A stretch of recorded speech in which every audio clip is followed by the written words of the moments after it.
السلام علیکم ورحمۃ اللہ. نحمده ونستعینه ونستغفره ونؤمن به ونتوکل علیه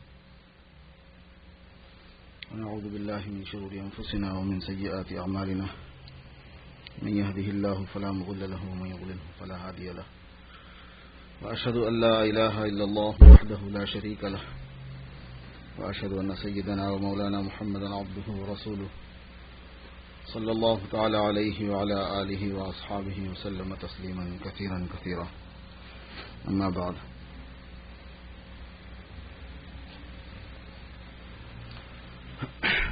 برادران اسلام،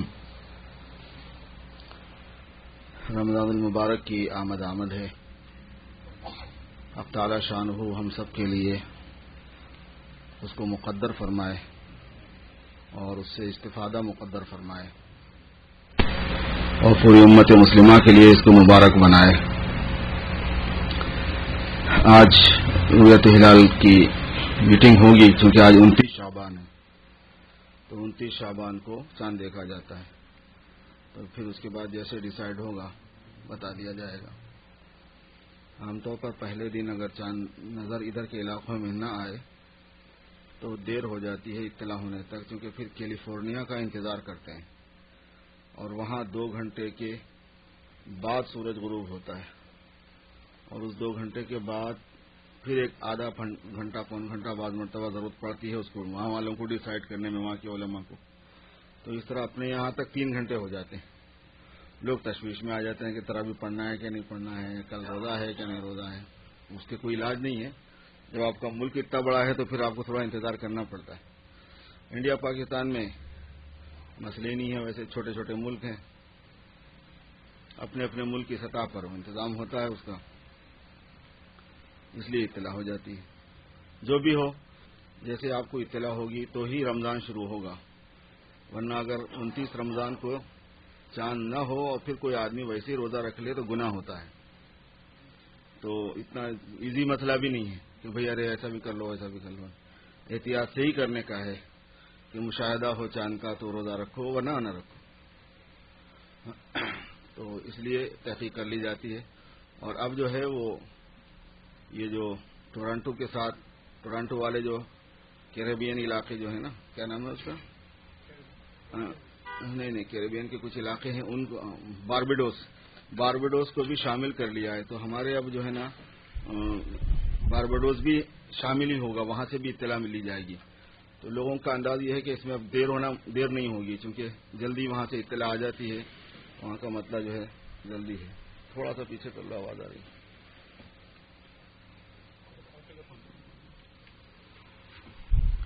بہرحال رمضان کے موقع سے میرے بزرگوں، میرے بھائیوں، ہمیں بھرپور استفادہ کرنا ہے.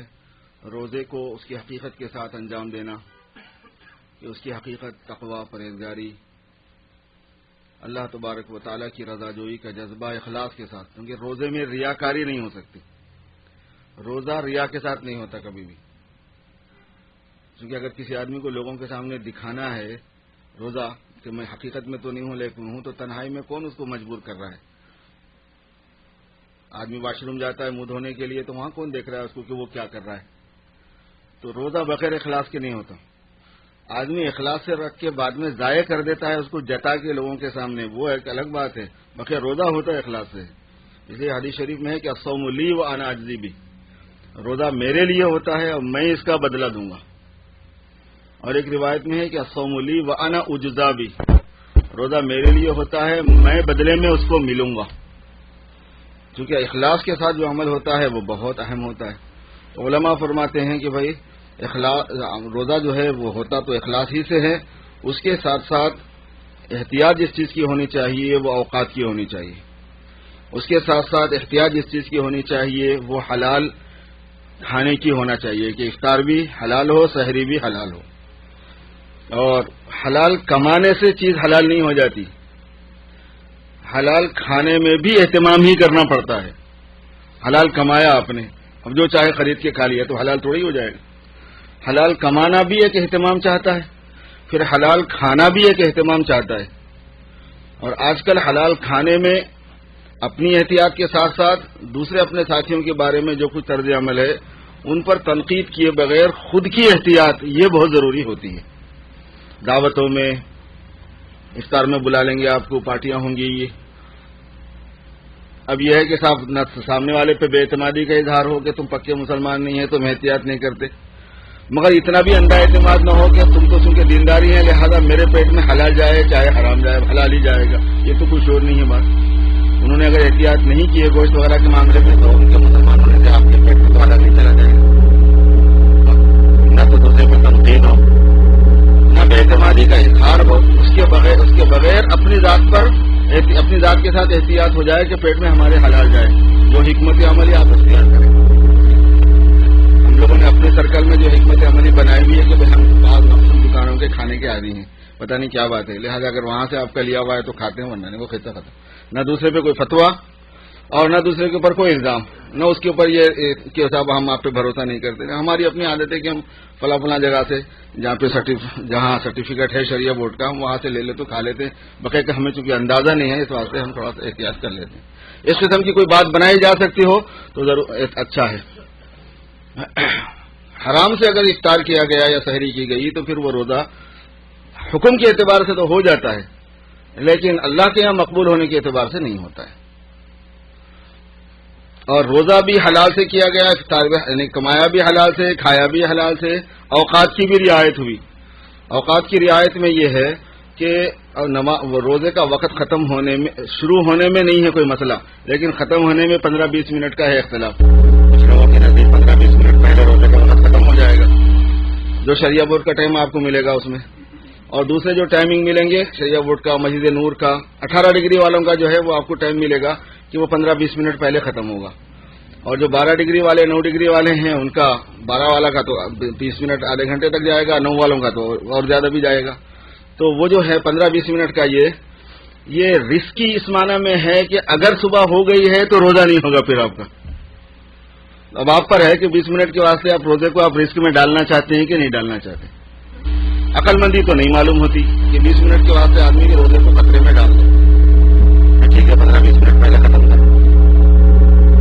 غالب یہ ہے کہ وقت باقی نہیں رہتا ہے، پھر روزے کا وقت شروع ہو جاتا ہے. روزے کا وقت شروع ہونے کے بعد 1 منٹ میں آدھے پاؤں منٹ میں بھی آپ کا کھانا پینا پایا گیا، روزہ نہیں ہوتا اس دن. بات بہت ضروری ہے اعمال کے اسلام کے اندر. روزے کے اندر یہ اہتمام ہے تو صحیح وقت کا بھی اہتمام ہو اور صحیح کام کا بھی ہو. درمیان میں روزے کے ساتھ خصوصیت یہ بھی ہے کہ اگر کوئی آدمی روزہ رکھے اور جھوٹ سے، غیبت سے اور دوسری چیزوں سے، لفظیات سے احتیاط نہ کرے تو روزے کا مقصد نشان فرمایا کہ یہ بھوکا رہنا اور پیاسا رہنا ہے. اللہ کے ہے روزے کا کوئی اعتبار. فرض ادا ہو گیا اس کے حساب سے پوچھیں گے تو وہ فرض ادا ہو گیا، ادا کرنے کی ضرورت تو نہیں ہے، لیکن ادا کرنے کی ضرورت نہیں ہے. تو بندہ اوپر ہو گیا مگر اللہ کے یہاں کے عمل کے معتبر ہونے کے لیے مزید کچھ رپورٹ ہے کہ ان کے لیے اگر اس روزے کے اندر کوئی ایسی بےوقوفی کی گئی ہے تو وہ قبول نہیں کرتے. غیبت کرنا، جھوٹ بولنا، یہ تو اتنا سخت نقصان دہ ہے کہ روزے میں 2 خواتین کو بہت زیادہ روزہ لگ رہا تھا. حضور پاک صلی اللہ علیہ وسلم نے ان کو بلوایا اور طے کروائی، اس میں گوشت کے ٹکڑے آپ نے فرمایا کہ تم تو کہہ رہے تھے روزے سے اور یہ کیا ہو رہا ہے؟ تو مسلمان بھائی کا گوشت کھا رہے تھے. غیبت کو کوئی نہیں فرمایا کہ اس روزے کا کیا اعتبار ہے؟ روزہ رہنے پیاسا رہنے سے اللہ تبارک و تعالیٰ کو کوئی دلچسپی نہیں ہے. یہ ہے شریف میں اللہ تبارک و تعالیٰ کو کوئی حاجت نہیں ہے، اس لیے اللہ تعالیٰ اس کو پسند نہیں فرماتا. پھر اس کا بھی اہتمام ضروری ہے اور تراویح اس کا بھی اہتمام ضروری ہے. خاص عمل ہے رمضان کا تراویح. اور پاک صلی اللہ علیہ وسلم نے خصوصیت کے ساتھ بطالِ صحابہ نے اور طالِ تابعین اور طبع تابعین نے علماء امت نے ہر زمانے میں اس کا بڑا اہتمام فرمایا ہے. رمضان کے مخصوص اعمال میں سے تراویح کے بارے میں آپ کے سامنے گزشتہ مضمون ذکر کیا تھا. آج تھوڑا سا اس کو ذکر کروں گا کیونکہ میں یہ عرض کیا تھا کہ تھوڑی کچھ علمی باتیں بھی اس میں کتاب میں پڑھ جائیں تاکہ ہمیں بصیرت ہو. اس سلسلے میں کچھ اصولی باتیں 2-3 میں نے گزشتہ عرض کی تھی اور آج 2-3 باتیں عرض کرنا چاہتا ہوں. ایک بات یہ ہے کہ پہلے اس میں حدیثیں کچھ ہیں کیا وہ دیکھنا ہوتا ہے. یعنی بعض اعمال ایسے ہوتے ہیں کہ بالکل آخر میں حضور پاک صلی اللہ علیہ وسلم جاتے ہوئے سکھا کر گئے ہیں، کیونکہ شریعت کے اور اس کے احکام تو آخر تک آتے رہے نا بالکل. بہت سے احکام ایسے بھی ہیں کہ حضور صلی اللہ علیہ وسلم کے دنیا کے پردہ فرمانے تھے 2 مہینے پہلے 1 مہینے پہلے بھی آئے 15 دن پہلے بھی آئے، تو وہ آپ کو پورے نظر نہیں آئیں گے، پورے آپ صلی اللہ علیہ وسلم کی حیات مبارک وہ تو آخر ہی کا مسئلہ ہوگا کیونکہ شریعت مکمل ہو رہی ہوگی. تو اس وجہ سے بہت سے کام ایسے بھی ہوتے ہیں کہ وہ بعد میں حضرات صحابہ کے ثبوت تھے یا ان روایتوں سے اس کا ثبوت ہوا. لیکن بحیثیت مجموعی اس مسئلے پر غور کرنے کے لیے جو میں نے گزشتہ حوالے دیا تھا آپ کو، اس میں سے 2-3 باتیں میں نقل کرنا چاہتا ہوں تاکہ ہم سب کو بصیرت حاصل رہے. ایک بات تو یہ ہے کہ اس سلسلے میں 2 روایتیں حدیث میں 2 حدیثیں بھی موجود ہیں حضور پاک صلی اللہ علیہ وسلم سے. ایک حضرت ابن عباس رضی اللہ تعالیٰ عنہما کی حدیث ہے کہ حضور اکرم صلی اللہ علیہ وسلم رمضان میں 20 رکعات تراویح پڑھاتے تھے اور وطر بھی پڑھاتے تھے. کان یصلی فی رمضان، آپ صلی اللہ علیہ وسلم پڑھاتے تھے نہیں، یصلی پڑھنے کے لیے بھی آتا ہے، پڑھانے کے لیے بھی آتا ہے کہ یہاں یصلی بولا جائے گا پڑھنے کے لیے. کان یصلی فی رمضان 20 رکعتا، آپ صلی اللہ علیہ وسلم رمضان میں 20 رکعت پڑھتے تھے اور وطر پڑھتے تھے. مصنف ابن ابی شیبہ اور اس کے ساتھ ساتھ بیہقی اور اس کے ساتھ ساتھ طبرانی اور اس کے ساتھ ساتھ مولانا عبدالحی لکھنوی کی کتاب ہے وہ اس کا حوالہ اور دوسری کتابوں کے حوالے سے ان کی تخریجات کے سلسلے میں مذکور ہیں. ایک روایت صریح ہے کہ آپ صلی اللہ علیہ وسلم 20 رکعت پڑھتے تھے. ایک اور روایت ہے حضرت جابر رضی اللہ تعالیٰ عنہ عن جابر بن عبداللہ قال خرج النبی صلی اللہ علیہ وسلم ذات لیلۃ فی رمضان فصلی الناس 24 رکعتا والوتر واوتر ب3. حضرت جابر فرماتے ہیں کہ حضور پاک صلی اللہ علیہ وسلم ایک دن تشریف لائے رمضان میں اور لوگوں کو 24 رکعت پڑھائیں اور وطر پڑھایا. 24 رکعت کا مطلب 4 رکعت فرض عشاء کی، 20 رکعت تراویح، 24 ہو گئی اور وطر اس کے بعد واوتر ب3 اور وطر آپ نے پڑھائی 3 رکعت کے ساتھ. وطر حضور صلی اللہ علیہ وسلم کی 3 ثابت ہے ہمیشہ. یہ بھی ایک عجیب مسئلہ ہے، ایک ثابت ہے ہی نہیں کبھی بھی، تو وہ 3 ثابت ہے. بلکہ وہ لوگ کیا کرتے ہیں 2 پڑھ کے سلام پھیر کے پھر 1 پڑھتے اس کو 3 کرنے. سلام پھیرنے کے بعد میں پھر سلام کائے کے لیے، نماز جوڑنے کے لیے ہے، نماز میں فصل کرنے کے لیے ہے. اب 4 رکعت کے بعد جمعہ کی 2 رکعت کے بعد سلام پھیر کے پھر جہاں سننا شروع کریں گے تو سلام کائے کے لیے ہوتا ہے. تو 2 کے بعد آپ نے سلام پھیر کے 1 ملایا تو وہ 3 کیسے ہوتے، یہ دنیا کو سمجھانا بہت مشکل ہے. وہ 3 کیسے ہوتے؟ 2 کے بعد سلام پھیر دیے پھر اس کے بعد آپ نے 1 پڑھ لی تو وہ 3 کہاں سے ہوتے بھائی؟ وہ تو 3 تو جب آپ 3 پڑھو گے تو 3 ہوں گے، وہ 3 ایک ساتھ شمار نہیں ہوتے. وہ تو غرض یہ کہ آپ نے 3 رکعت وطر پڑھی اور 20 رکعتیں آپ نے تراویح پڑھی اور 4 رکعت آپ نے فرض پڑھائی. یہ حضرت جابر رضی اللہ تعالیٰ عنہ کی روایت ہے. چونکہ آپ صلی اللہ علیہ وسلم نے اخیر کے رمضان میں یہ واقعہ فرمایا ہے تراویح کے مشروع فرمانے کا، ویسے رمضان میں پوری رات جاگنا اور خود سے عبادت کرنا یہ آپ کا معمول تھا کہ پوری رات سوتے نہیں تھے، آپ پوری رات نہیں سوتے تھے. آخر میں آپ نے یہ فرمایا کہ لوگوں کو جمع کر کے امامت بھی فرما دی. تو 3 دن جو ہے وہ آپ نے امامت بھی فرما دی اور خود سے آپ کا عمل یہ تھا. حضرت ابن عباس کی اصل روایت کا مطلب محدثین یہی بتاتے ہیں کہ حضرت ابن عباس یہ فرما رہے ہیں حضور صلی اللہ علیہ وسلم کے بارے میں کہ چونکہ وہ ان کی خالہ جو ہیں وہ حضور صلی اللہ علیہ وسلم کے گھر میں تھی، حضرت میمونہ رضی اللہ تعالیٰ عنہ حضرت عباس کی، تو جانا آنا تھا، تحقیق بھی کرتے رہتے تھے وہ. تو حضور پاک صلی اللہ علیہ وسلم خود اپنے طور پر کتنی پڑھتے رہے تھے اس کا بیان کر رہے ہیں ابن عباس رضی اللہ تعالیٰ تہجد کے علاوہ، کیونکہ تہجد کی نماز الگ نماز ہے جو رمضان اور غیر رمضان میں ہوتی ہے اور رمضان میں بھی ہوتی ہے. اور یہی مطلب ہے حضرت عائشہ کی حدیث کا رضی اللہ تعالیٰ عنہ وارضہ. تو حضرت ابن عباس کے فرمان کا مطلب یہ ہے کہ 20 رکعت آپ صلی اللہ علیہ وسلم خود پڑھتے تھے، پھر آپ نے جب نماز پڑھا دی جماعت کے ساتھ میں تو آپ نے 20 رکعتیں پڑھا دی. اس کے بعد جو ہے وہ ہے حضرات صحابہ رضی اللہ تعالیٰ اجمعین میں حضرات خلفائے راشدین کا عمل اور حضرات خلفائے راشدین کا ارشاد کہ انہوں نے فرمایا کیا ہے، حکم کس بات کا دیا ہے، اور پھر اس کے ساتھ میں سارے صحابہ کا عمل، اور پھر اس کے بعد میں ائمہ مجتہدین جن کی ہم تقلید کرتے ہیں کہ قرآن و حدیث کے بارے میں سب سے زیادہ جن کی تحقیق پر ہم بھروسہ کرتے ہیں وہ 4 لوگ گزرے ہیں. یعنی گزرے تو بہت سے ہیں لیکن 4 پر امت متفق ہو گئی. 4 کا فقہ سارے مسائل سے متعلق تھا، منضبط بھی ہو گیا، محفوظ بھی ہو گیا. مجتہد تو بہت پیدا ہوئے لیکن 4 نے پورے دین پر کام کیا. نمبر 1 کچھ بعض چیزوں میں فتویٰ نہیں دیا خالی، اور 4 نے جو دین کے اوپر کام کیا وہ سیو ہوا، محفوظ رہا، ان کے شاگردوں کے ساتھ میں منتقل ہوا، اس لیے 4 رہ گئے، ورنہ مجتہدین بہت پیدا ہوئے تھے.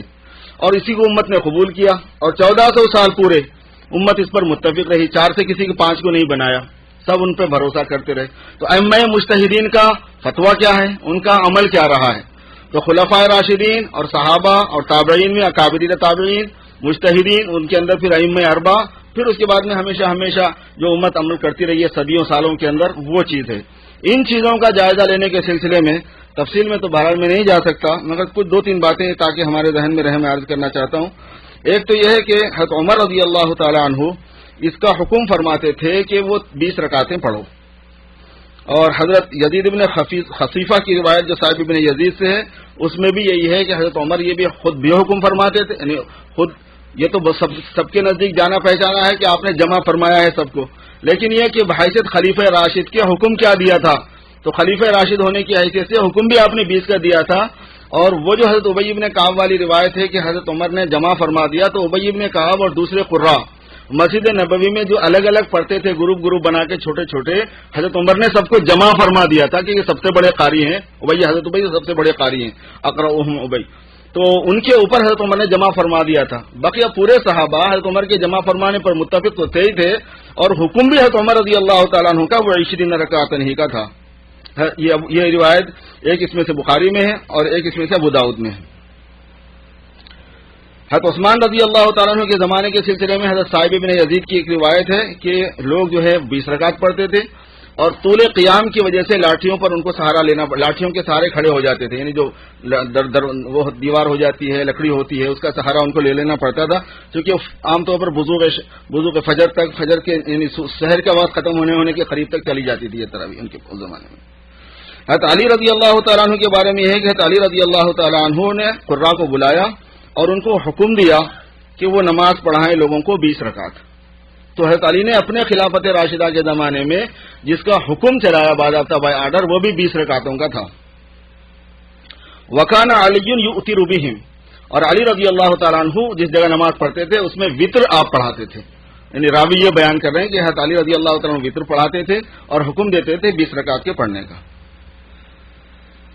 یہ سب جانتے ہیں جیسے کہ یہ حضرات سنت کے بارے میں کتنے محتاط تھے اور بدعت کے کتنے مخالف تھے۔